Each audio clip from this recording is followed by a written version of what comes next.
Hello बच्चों, आइए देखते हैं प्रश्न। ज्ञात कीजिए समांतर श्रेणी वर्गमूल में 2 कामा 3 वर्गमूल में 2 कामा 5 वर्गमूल में 2 डैश डैश डैश का 18वां पद हमें बताना है कि क्या होगा। तो चलिए यहाँ पे हम क्या करते हैं, मुख्य अवधारणा लिख लेते हैं। मुख्य अवधारणा, तो ये क्या होगा इस प्रश्न के लिए। तो हम क्या करेंगे, मान लेंगे माना एपी का माना एपी का प्रथम पद ए तथा सर्वांतर डी है। हमने एपी का प्रथम पद ए तथा सर्वांतर डी मान लिया। तो एपी का एनवा पद क्या होगा। एपी का एनवा पद ए एन बराबर ए प्लस कोष्टक में एन माइनस ए गुणे में डी।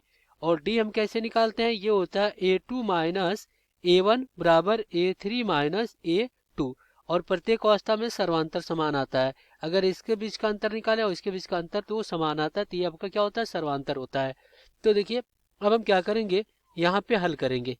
तो हमारे पास जो एपी यानी कि समांतर श्रेणी दिया गया है, वो क्या दिया गया है, वो दिया गया है वर्गमूल में 2 कामा 3 और वर्गमूल में 2 कामा 5 और वर्गमूल में 2 और कामा डैश डैश डैश, इस प्रकार दिया गया है।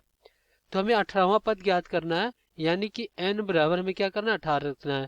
तो ये हो जाएगा, इसका प्रथम पद क्या हो जाएगा, a हो जाएगा वर्गमूल में 2 और d क्या हो जाएगा, ये हो जाएगा द्वितीय पद माइनस प्रथम पद। तो यहाँ से d बराबर क्या हो जाएगा, 3 वर्गमूल में 2 माइनस वर्गमूल में 2। तो यहाँ से जब घटाएंगे तो क्या बचेगा, 2 वर्गमूल में 2। तो यहाँ से क्या हो जाएगा, ये हो जाएगा a 18 और बराबर में क्या हो जाएगा a यानी कि वर्गमूल में 2 और प्लस कोष्टक में क्या हो जाएगा, ये हो जाएगा 18 माइनस 1 और गुणे में 2 वर्गमूल में कितना हो जाएगा, 2 हो जाएगा। तो इस प्रकार ये 18 कितना हो जाएगा, ये 18 बराबर वर्गमूल में 2 और प्लस यहाँ पे क्या हो जाएगा 17 गुणे 2 वर्गमूल में कितना 2। तो यहाँ से क्या हो जाएगा, ये 18 बराबर में वर्गमूल में 2 और प्लस 17 दूना क्या हो जाएगा, ये होगा 34 वर्गमूल में 2 हो जाएगा।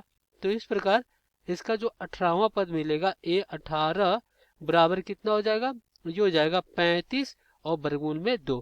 तो यही हो जाएगा आपका उत्तर। आशा करते हैं बच्चों ये प्रश्न आपको समझ में आया होगा। धन्यवाद।